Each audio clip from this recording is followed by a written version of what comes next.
ിലേക്ക് തൃശൂരിലെ ജയത്തിന് പിന്നാലെ ലൂർദ് മാതാവിന് സ്വർണ്ണക്കൊന്ത സമർപ്പിച്ച് കേന്ദ്ര സഹമന്ത്രി സുരേഷ് ഗോപി.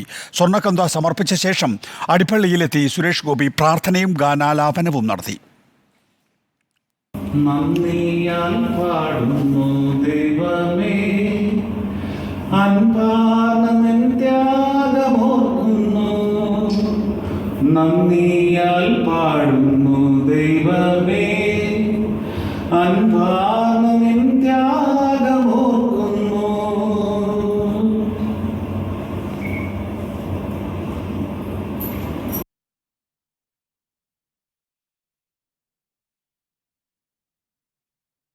കെ കരുണാകരന്റെ സ്മൃതി മണ്ഡപത്തിലെത്തി സുരേഷ് ഗോപി പുഷ്പാർച്ചനയും നടത്തി. പത്മജ വേണുഗോപാലിനൊപ്പമാണ് മുരളി മന്ദിരത്തിലെത്തിയത്. സ്മൃതി മണ്ഡപത്തിലെത്തിയ സുരേഷ് ഗോപി കെ കരുണാകരൻ കോൺഗ്രസിന്റെ പിതാവാണെന്നും ഇന്ദിരാഗാന്ധി ഭാരതത്തിന്റെ മാതാവിനെ പോലെയാണ് എന്നും പറയുന്നു.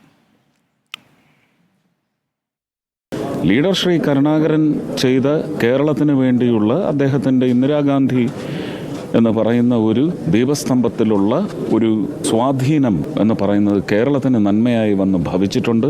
ധീരനായ ഒരു ഭരണകർത്താവ് എന്ന നിലയ്ക്ക് ആരാധന തീർച്ചയായിട്ടും ആ വ്യക്തിയോടാണ്. ആ നിലയിലൊരു സഹവർത്തിത്വം, ഒരുപക്ഷെ ഒരു മാനസപുത്രൻ എന്ന അദ്ദേഹം തന്നെ ഉപയോഗിച്ചിട്ടുള്ള വാക്ക്, അതിനുള്ള മര്യാദയാണ് ഇന്ന് രാഷ്ട്രീയപരമല്ലാതെ തന്നെ ഗുരുത്വം നിർവഹിക്കാൻ ആണ് ഞാനിവിടെ എത്തിയിട്ടുള്ളത്.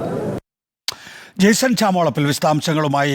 ജെയ്സൺ, ലൂർദ് മാതാവിന് സ്വർണ്ണക്കൊന്ത സമർപ്പിക്കുന്നു, സ്വർണ്ണ കിരീടം തന്നെ സമർപ്പിക്കുമെന്ന് പറഞ്ഞിരുന്നു. സ്വർണ്ണക്കൊന്ത സമർപ്പിച്ചിരിക്കുന്നു. മാത്രമല്ല, ഇന്ന് കെ കരുണാകരൻ്റെ സ്മൃതി മണ്ഡപത്തിൽ ചേർന്ന് പുഷ്പചക്രം സമർപ്പിക്കുന്നു എന്ന് മാത്രമല്ല, ഇന്ദിരാഗാന്ധി ഭാരത മാതാവ്, കരുണാകരൻ കോൺഗ്രസിൻ്റെ പിതാവ്. എന്താണ് സുരേഷ് ഗോപി മുന്നോട്ട് വയ്ക്കുന്ന രാഷ്ട്രീയം? നികേഷ് കുമാർ, തീർച്ചയായും കേന്ദ്രമന്ത്രിയെ ശേഷം തൃശ്ശൂരിലെത്തി രണ്ട് നിർണായകമായ നീക്കങ്ങളാണ് ഇന്ന് സുരേഷ് ഗോപി നടത്തിയിരിക്കുന്നത്.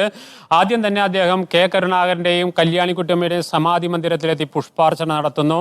അത് തന്റെ രാഷ്ട്രീയ ഗുരുത്വവും തന്റെ രാഷ്ട്രീയ ഗുരുക്കന്മാരോടുള്ള നന്ദിയുമാണ് പ്രകടിപ്പിക്കുന്നതെന്നാണ് അദ്ദേഹം വ്യക്തമാക്കിയത്. തന്റെ ഈ സന്ദർശനത്തിൽ യാതൊരു രാഷ്ട്രീയവുമില്ല എന്ന് അദ്ദേഹം പറയുന്നുണ്ട്. അതോടൊപ്പം 2019 തന്നെ ഇവിടെ വന്ന് പുഷ്പാർച്ചന നടത്തണമെന്ന ആഗ്രഹം അന്ന് പത്മജ വേണുഗോപാൽ, അന്ന് കോൺഗ്രസിലായിരുന്നു പത്മജ വേണുഗോപാലിനോട് അന്ന് ആവശ്യപ്പെട്ടിരുന്നു. പക്ഷേ അന്നത്തെ രാഷ്ട്രീയ കാരണങ്ങൾ പത്മജ വേണുഗോപാൽ അത് നിഷേധിക്കുകയായിരുന്നു. പക്ഷേ ഇന്ന് അത്തരമൊരു തടസ്സങ്ങളും തനിക്കില്ല. താൻ ജനങ്ങളുടെ പ്രതിനിധി എന്ന നിലയിലാണ് താൻ ഇവിടെ എത്തിയിരിക്കുന്നതെന്ന് അദ്ദേഹം വ്യക്തമാക്കിക്കൊണ്ടാണ് ഇ.കെ. നയനാരും കെ കരുണാകരനുമാണ് തന്റെ രാഷ്ട്രീയ ഗുരുക്കളെന്നും കഴിഞ്ഞ ദിവസം ശാരദ ടീച്ചറെ ഇ.കെ. നയനാർ വീട്ടിലെത്തി പോയി കണ്ടു. ഇപ്പോൾ കെ കരുണാകരന്റെ സമാധി മന്ദിരത്തിൽ എത്തിയിരിക്കുന്നു എന്നാണ് അദ്ദേഹം അർത്ഥശങ്കയ്ക്കിടയില്ലാതെ വ്യക്തമാക്കുന്നത്. എല്ലാ രാഷ്ട്രീയ സംവിധാനങ്ങളെയും മാറ്റിമറിക്കും താൻ എന്ന പരോക്ഷമായ സൂചന നൽകുകയാണ് ഇതിലൂടെ. അതോടൊപ്പം തന്നെ അദ്ദേഹം വികസന പ്രവർത്തനങ്ങളുമായി ബന്ധപ്പെട്ട ഒന്ന് രണ്ട് പരാമർശങ്ങൾ കൂടി നടത്തിയിട്ടുണ്ട്. അതിൽ പ്രധാനപ്പെട്ടത് പ്രാദേശികതയുടെ പേരിൽ വികസനം അട്ടിമറിക്കാൻ അനുവദിക്കില്ല, പ്രാദേശികവാദം ഒരിക്കലും ഉയർത്താൻ അനുവദിക്കില്ല. അതുകൊണ്ട് തന്നെ വികസനം ആവശ്യമുള്ളിടത്താണ് വികസനം കൊണ്ടുവരേണ്ടത്, അല്ലാതെ തൃശ്ശൂരിൽ മാത്രമാണ് വികസനം കൊണ്ടുവരേണ്ടതെന്ന നിലപാട് തനിക്കില്ലെന്ന് അദ്ദേഹം തുറന്നു പറയുന്നു. അതോടൊപ്പം കേരളയിൽ അങ്ങനെ താൻ അംഗീകരിക്കുന്നില്ല, കേരളയിൽ ജനദ്രോഹപരമായ ഒരു പദ്ധതിയാണെന്നതുകൂടി അദ്ദേഹം പറഞ്ഞു വെക്കുന്നുണ്ട്. അതിനുശേഷം അദ്ദേഹം നേരെ പോകുന്നത് ലൂർദ് മാതാവിൻ്റെ പള്ളിയിലേക്കാണ്. നമുക്കറിയാം, തെരഞ്ഞെടുപ്പ് പ്രചരണ ഘട്ടത്തിൽ ലൂർദ് മാതാവിൻ്റെ പള്ളിയിലെത്തി മാതാവിന് കിരീടം ചാർത്തുകയും അത് പിന്നീട് വലിയ വിവാദങ്ങളിലേക്ക് വഴിമാറുകയും അതിനുശേഷം വലിയ രീതിയിൽ അദ്ദേഹം അതിൻ്റെ പേരിലേറെ വേട്ടയാടപ്പെടുകയും ചെയ്ത വ്യക്തിയാണ് സുരേഷ് ഗോപി. പിന്നീട് ഇപ്പോൾ വിജയത്തോടു കൂടി തന്നെയാണ് അദ്ദേഹം തിരിച്ച് ലൂർദ് മാതാവിൻ്റെ പള്ളിയിലേക്ക് വരുന്നത്. ലൂർദ് മാതാവിൻ്റെ പള്ളിയിലെത്തി സ്വർണ്ണക്കൊന്ത അദ്ദേഹം സമർപ്പിക്കുന്നു. മറ്റൊരു വിവാദങ്ങൾക്കും, സ്വർണ്ണത്തിൻ്റെ അളവ് സംബന്ധിച്ച് യാതൊരു വിവാദങ്ങൾക്കും ഇട നൽകാത്ത വിധത്തിലാണ് അദ്ദേഹം ഇത്തവണ നീങ്ങിയതെന്നാണ് ഏറ്റവും പ്രധാനപ്പെട്ട കാര്യം. അതിനുള്ള കാരണം പറയുന്നത്, ഈ ലൂർദ് മാതാവിൻ്റെ പള്ളിയിലെ ഇടവകാംഗം സ്വർണ്ണാഭരണ നിർമ്മാണം നടത്തുന്ന വ്യക്തിയുണ്ട്. ഇത് നിർമ്മിക്കാൻ അദ്ദേഹത്തെ തന്നെയാണ് ഏൽപ്പിച്ചത്. അതായത് പണം സുരേഷ് ഗോപി നൽകുകയും ആ ഇടവകയിലുള്ള ഒരു വ്യക്തിയെ കൊണ്ട് തന്നെ അതിൻ്റെ കൊന്തയുടെ നിർമ്മാണം നടത്തുകയും പിന്നീട് അത് സുരേഷ് ഗോപി കൈമാറുകയും സുരേഷ് ഗോപി അത് മാതാവിൻ്റെ രൂപത്തിൽ സമർപ്പിക്കുകയാണ് ചെയ്തത്. ഇത്തരത്തിൽ മറ്റൊരു വിവാദങ്ങൾക്കും ഇടതരാത്ത രീതിയിലാണ് അദ്ദേഹം ഇന്ന് കൊന്ത സമർപ്പിക്കുന്നത്. ഈ കൊന്ത നൽകുന്ന കാര്യം മറ്റാരെയും അറിയിച്ചിരുന്നില്ല. അവിടെ അവിടെ എത്തിയപ്പോൾ മാത്രമാണ് അക്കാര്യം പുറത്തറിയുന്നത്. ഇത്തരത്തിൽ തന്നെ ഈ തെരഞ്ഞെടുപ്പിൽ രാഷ്ട്രീയമായി സഹായിച്ച ക്രിസ്ത്യൻ സമൂഹത്തിനുള്ള ഒരു നന്ദി കൂടി എന്ന് വേണമെങ്കിൽ രാഷ്ട്രീയമായി അതിനെ വ്യാഖ്യാനിക്കാം. തൃശ്ശൂർ ലോക്സഭാ മണ്ഡലത്തിൽ സുരേഷ് ഗോപിക്ക് ക്രൈസ്തവ മേഖലകളിൽ നിന്ന് നല്ല രീതിയിൽ വോട്ട് ലഭിച്ചിട്ടുണ്ട്. നാം ഇതിനുശേഷം അദ്ദേഹത്തോട് ചോദിച്ചു, ഇത് വിജയത്തിനുള്ള നന്ദിയാണോ ഇന്ന് കൊന്ത സമർപ്പണം എന്ന് ചോദിച്ചപ്പോൾ അത്തരത്തിൽ ഒന്നല്ല, തൻ്റെ വിശ്വാസത്തിൻ്റെ അടിസ്ഥാനത്തിലുള്ള സമർപ്പണം എന്നാണ് അദ്ദേഹം പ്രതികരിച്ചത്. ഏതായാലും ഇവർ തൃശ്ശൂരിലെ രാഷ്ട്രീയ രംഗത്തെ രാഷ്ട്രീയ മേഖലകളിൽ ഒരു ഇളക്കമുണ്ടാക്കുമെന്ന പ്രതീക്ഷ ജനിപ്പിക്കാൻ അദ്ദേഹം ഇന്ന് ശ്രമിച്ചിട്ടുണ്ട്. ക്രൈസ്തവ മേഖലകളിലേക്ക് കൂടുതൽ കടന്നു കയറാനുള്ള ഒരു ശ്രമം അദ്ദേഹം നടത്തിയിട്ടുണ്ട്.